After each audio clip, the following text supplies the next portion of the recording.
Today, we're diving into the fascinating world of elevators, focusing on two main types: hydraulic elevators and traction elevators. Let's explore how these incredible machines work.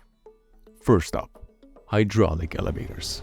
These are commonly found in low to mid-rise buildings, typically up to 6 stories tall.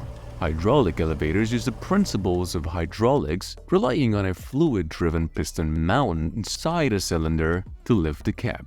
Here's how it works. An electric motor pumps hydraulic fluid, usually oil, from a reservoir into the cylinder. As the fluid accumulates, it pushes the piston up, raising the elevator cab. When it is time to descend, the system releases the fluid back into the reservoir, allowing the cab to gently lower.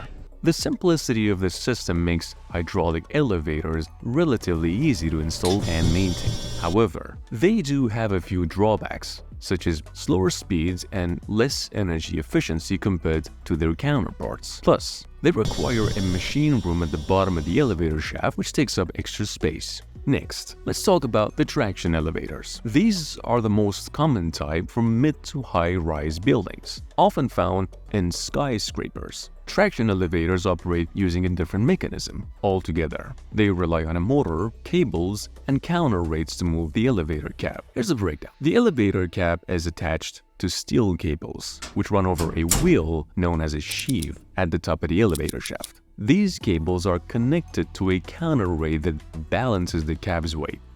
When the motor turns the sheave, it moves the cables, which either lifts the cab or lowers it, while the counterweight moves into the opposite direction. This system allows traction elevators to travel at higher speeds and greater heights than hydraulic elevators. They're also more energy efficient because the counterweights helps balance the load, reducing the amount of work the motor needs to do.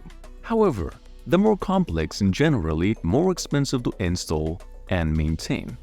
Thanks for watching. If you found this explanation helpful, be sure to like, comment, and subscribe for more insightful videos on engineering marvels. See you next time.